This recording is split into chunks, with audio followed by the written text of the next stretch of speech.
Next topic start करते हैं। Next topic है ऑस्मो रेगुलेशन इन प्लांट्स, यानी कि पौधे अपने अंदर वाटर और सॉल्ट्स को किस तरह से बैलेंस करते हैं। तो हमें पता है कि प्लांट्स जो हैं डिस्ट्रीब्यूशन वाइज जो है वो 3 जगहों पे पाए जाते हैं। एक्वेटिक भी हो सकते हैं, लैंड प्लांट्स भी होते हैं और कुछ डेजर्ट प्लांट होते हैं। तो इस हिसाब से इनको हाइड्रोफाइट्स, मीज़ोफाइट्स और ज़ीरोफाइट्स कहा जाता है। ठीक है, यानी डिस्ट्रीब्यूशन के हिसाब से प्लांट्स की 3 कैटेगरीज़ हैं। तो पहली कैटेगरी है हाइड्रोफाइट्स। हाइड्रो का मतलब होता है वाटर, ठीक है, और फाइट का मतलब होता है पौधा, यानी ऐसे प्लांट्स जो कि पानी के अंदर रहते हैं उनको हम कहते हैं हाइड्रोफाइट्स। ठीक है, अब ये इस तरह के प्लांट्स होते हैं कि ये हमेशा पानी के अंदर डिप्ड रहते हैं। इनकी नीचे वाली सतह जो है, यानी कि रूट्स जो हैं वो हैंगिंग रूट्स होती हैं, पानी के अंदर होती हैं, और ये पानी की सरफेस के ऊपर तैरते हैं। ठीक है, जैसे कि लोटस हो गया, कमल का फूल जो है वो हमें तैरता हुआ नज़र आता है। तो इस तरह के प्लांट्स क्योंकि हमेशा कॉन्स्टेंटली वाटर के अंदर ही रहते हैं 24 घंटे, तो उनके अंदर पानी मुसलसल जाता रहता है, जिसकी वजह से उनकी फ्लडिंग हो जाती है, यानी सेल्स उनके बहुत ज़्यादा टर्जिड हो जाते हैं, पानी एक्सेसिव मिकदार में उसमें चला जाता है।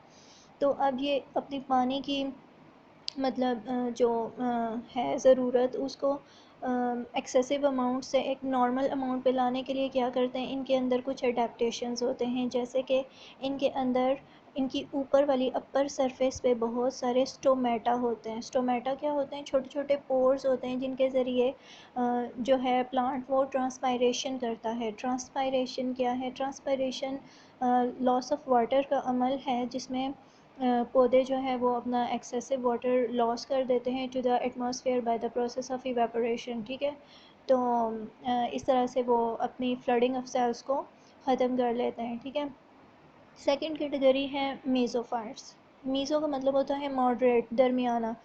तो ये एतदाल पसंद होते हैं। ठीक है, ये ऐसे प्लांट्स हैं जो कि लैंड पे, ज़मीन पे पाए जाते हैं, यानी ना तो बिल्कुल ही पानी के अंदर सबमर्ज्ड हैं, ना ही डेजर्ट में हैं, बल्कि ये ज़मीन पर हैं, लैंड में हैं, मिट्टी में लगे हुए हैं। जैसे कि मैंगो हो गया, रोज़ हो गया, मस्टर्ड प्लांट हो गया, ये पौधे हम देखते हैं इर्द गिर्द अपने इन्वायरमेंट में लगे हुए। ठीक है, तो इनके अंदर दो पॉसिबिलिटीज़ हो सकती हैं, या तो सफ़िशेंट सप्लाई ऑफ वाटर हो जाए, तो फिर क्या करते हैं ये, जब इनके अंदर पानी ज़्यादा मिकदार में आ जाता है तो ये अपने स्टोमेटा खोल देते हैं और उन पोर्स के ज़रिए एक्सेस वाटर जो है वो इवेपोरेट हो जाता है। ठीक है, और जब पानी की मिकदार बहुत कम हो जाती है, बहुत हॉट वेदर होता है और सब कुछ ड्राई हो जाता है, ठीक है, तो ये क्या करते हैं, अपने स्टोमेटस को बंद कर लेते हैं ताकि एक्सेसिव वाटर जो है उसका लॉस ना हो जाए टू द एटमॉस्फेयर। राइट, अब तीसरी कैटेगरी हम पढ़ते हैं ज़ीरोफाइट्स।